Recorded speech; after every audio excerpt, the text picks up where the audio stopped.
Hello friends, welcome back to my channel. आज का हमारा फर्स्ट टॉपिक है बाइंग मोटिव्स ऑफ कंज्यूमर्स, यानी कि उपभोक्ताओं के क्रय उद्देश्य। जो भी बातें, जो भी तथ्य हमें किसी चीज़ को खरीदने के लिए मोटिवेटेड करते हैं एज अ कंज्यूमर, वही हमारे उपभोक्ता के क्रय उद्देश्य या बाइंग मोटिव्स ऑफ कंज्यूमर कहलाते हैं। अब इसमें पहला हमारा मोटिव हो सकता है इमोशनल मोटिव्स, यानी कि भावनात्मक प्रेरणा। Consumer often buy products based on emotions like love, pride और फियर, यानी कि उपभोक्ता कैसे प्रोडक्ट्स खरीदते हैं अधिकतर जो जो भावनाओं पर आधारित होते हैं, जैसे कि प्रेम, गर्व या डर, यानी कि सेफ्टी रीजन से, प्राउड के अकॉर्डिंग वो, या फिर किसी लव्ड वन के लिए अपनी कोई चीज़ खरीद रहे हैं, वो उसके अंतर्गत आते हैं। उसके बाद आता है रेशनल मोटिव, यानी कि तर्क संगत प्रेरणा। जो चीज़ हमें लॉजिकल लगती है हम वो खरीद रहे हैं, जैसे कि इसकी क्वालिटी अच्छी है, वो प्राइस अकॉर्डिंग उसकी क्वांटिटी अच्छी है, या फिर वो चीज़ अच्छी है, या फिर वो चीज़ बहुत ज़्यादा यूज़फुल है, तब लोग उसे खरीदना पसंद करते हैं। उसके बाद आता है सोशल मोटिव, यानी कि सामाजिक प्रेरणा। अब लोग एक सोशल लाइफ सभी जीते हैं, उस अकॉर्डिंग वो लोगों के साथ एज अ ग्रुप ज्वाइन होने के लिए भी चीज़ें खरीदते हैं, जैसे ताकि वो सोशल लाइफ अपनी बैलेंस कर पाएँ। उसके बाद आता है प्रेस्टीज, यानी कि प्रतिष्ठा के लिए जो प्रेरणा देती है हमारी। High end products are purchase to showcase wealth और स्टेटस, यानी कि लोग क्या करते हैं, महंगे महंगे प्रोडक्ट्स खरीदते हैं एज टू शो ऑफ कि हमारे पास सब चीज़ें हैं। ये दिखाने के लिए भी लोग बहुत ज़्यादा महंगे महंगे प्रोडक्ट्स खरीदते हैं। उसके बाद आता है सेफ्टी एंड सिक्योरिटी मोटिव्स, यानी कि सुरक्षा और संरक्षण की प्रेरणा। Consumers buy products that ensure physical और फाइनेंशियल सेफ्टी, यानी कि जिससे उन्हें क्या मिल रही है, शारीरिक और आर्थिक सुरक्षा मिल रही है, ऐसे प्रोडक्ट भी लोग खरीदना पसंद करते हैं। उसके बाद आते हैं बाइंग रोल्स और कंज्यूमर डिसीजंस मेकिंग यूनिट, यानी कि क्रय भूमिकाएं अथवा उपभोक्ता निर्णय लेने वाली इकाइयाँ। इसमें सबसे पहले आता है हमारा इनिशिएटर, यानी कि पहल करने वाला। The person who first suggest और thinks of buying a particular products और सर्विस, यानी कि जो उससे पहले किसी ने नहीं खरीदी, मार्केट में कोई नया प्रोडक्ट आ रहा है, आप जाके खरीद रहे हैं, तो आप इनिशिएटर हुए। ताकि फिर आपको अगर वो प्रोडक्ट अच्छा लगा, आप लोगों को बता सकते हैं ये प्रोडक्ट अच्छा है, आप भी ट्राई कीजिए। तो उससे क्या हो रहा है, आप पहल कर रहे हैं उस चीज़ की। उसके बाद आता है इन्फ्लुएंसर, यानी कि प्रभाव डालने वाला। The person whose opinion influence the buying decision, यानी कि कोई व्यक्ति जिसने कोई चीज़ खरीदी है और आपको पसंद आ रही है, वो चीज़ उसके बताने का तरीका पसंद आया है, उसका प्रभाव आप पर पड़ रहा है, तो आप आप उसकी चॉइस के अकॉर्डिंग चीज़ें खरीद रहे हैं, तो वो पर्सन इन्फ्लुएंसर कहलाता है। फिर आता है डिसाइडर, निर्णय लेने वाला। The individual who has the authority to make the final decision, यानी कि जो फाइनल डिसीजन लेगा प्रोडक्ट खरीदना है या नहीं खरीदना है, वो कहलाता है डिसाइडर। उसके बाद आता है बायर, यानी कि जो प्रोडक्ट को परचेज कर रहा है, एक्चुअल में खरीद कर ला रहा है, वो हमारा बायर कहलाता है। और जो उसको यूज़ कर रहा है, जो उसका एक्चुअल में उपभोग कर रहा है, ज़रूरी नहीं है कि खरीदने वाला ही यूज़ करे, तो जो इंसान उसको यूज़ कर रहा है वो उसका उपयोग करता है या यूज़र कहलाता है। Level of consumer making decision, यानी कि उपभोक्ता निर्णय लेने के स्तर। पहला नंबर आता है हमारा रूटीन रिस्पॉन्स बिहेवियर, यानी कि नियमित प्रक्रिया व्यवहार। Use for habitual purchases with low investment like groceries, यानी कि जो हमें लेनी है और जिसमें हमारी ज़्यादा बड़ी इन्वेस्टमेंट नहीं लगती, जैसे हमारे डेली बेसिस के लिए हमारी रोज़मर्रा का सामान हो गया, उसमें हमारी ज़्यादा बड़ी इन्वेस्टमेंट नहीं लगती, पर हमारा वो रूटीन बिहेवियर है। उसके बाद आता है लिमिटेड डिसीजन मेकिंग, यानी कि सीमित निर्णय लेना।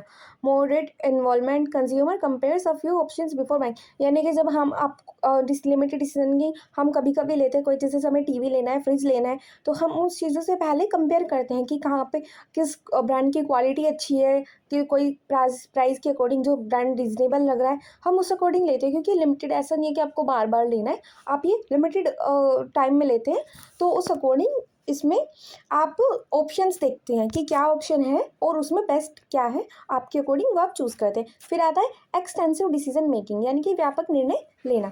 High involvement use for expensive और अनफेमिलियर प्रोडक्ट्स, यानी कि महंगे और अनजाने उत्पादों के लिए उपभोक्ता पूरी जानकारी लेकर निर्णय करते हैं।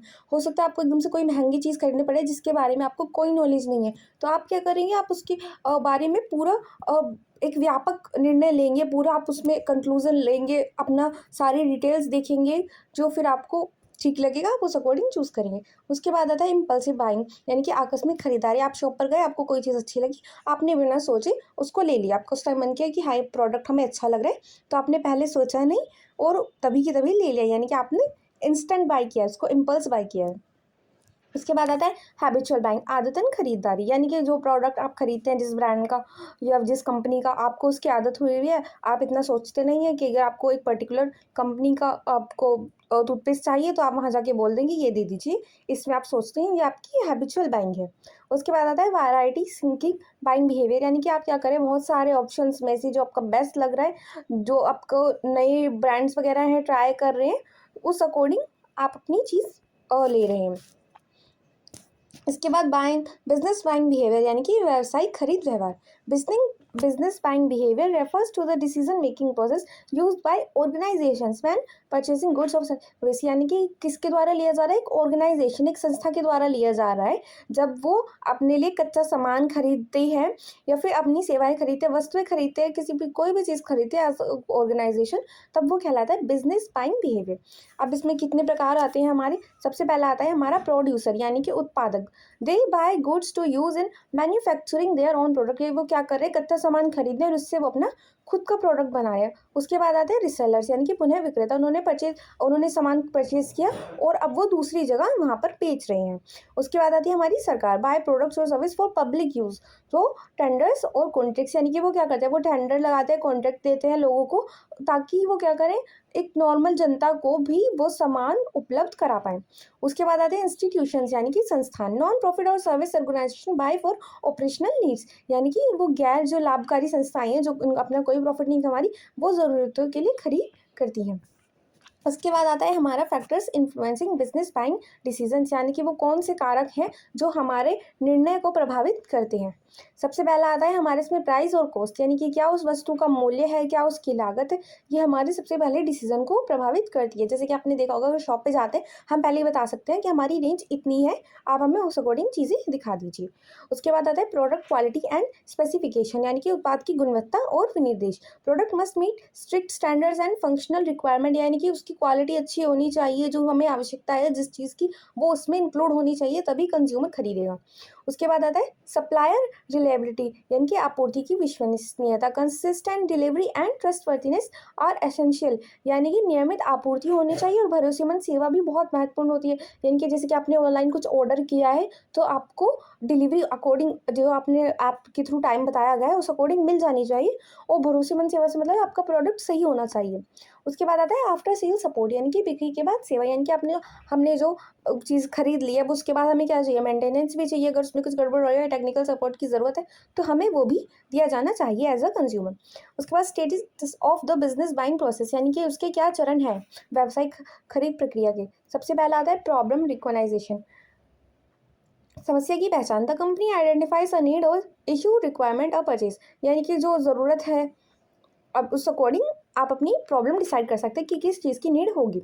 उसके बाद इन्फॉर्मेशन सर्च, यानी कि जानकारी खोजना, researching suppliers products and solutions, यानी कि आप क्या करेंगे, सप्लायर्स को ढूंढेंगे, प्रोडक्ट के बारे में जांच करेंगे और अपनी जानकारी को एकत्र करेंगे। उसके बाद एवेल्यूशन ऑफ अल्टरनेटिव्स, यानी कि विकल्पों का मूल्यांकन करेंगे, जो भी आपको वेरिएबल्स मिलेंगे, जो भी वेरियस क्राइटेरिया होता है, comparing suppliers and offerings based on various criteria, के विभिन्न मानकों के आधार पर विकल्पों की तुलना करेंगे, यानी कि जो आपका स्टैंडर्ड है, जिस अकॉर्डिंग आपको वो चीज़ चाहिए, आप उसको कंपेयर करेंगे और जो आपके ऑप्शंस हैं उनसे, और जो आपको बेस्ट लगेगा आप उसको चूज़ करेंगे।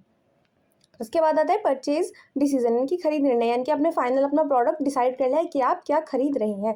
और उसके बाद आता है हमारा पोस्ट परचेज इवैल्यूएशन, की खरीद के बाद मूल्यांकन, assessing satisfaction and performance of the supplier, यानी कि जो आपने सेवा या उत्पाद जो ली है, क्या उसका प्रदर्शन, क्या वो ऐसे ही परफॉर्म करी है जैसे आप चाहते थे, तो आप उसको पोस्ट परचेज इवैल्यूएशन भी करेंगे। आई होप आपको आज का वीडियो अच्छा लगा हो। Thank you for watching.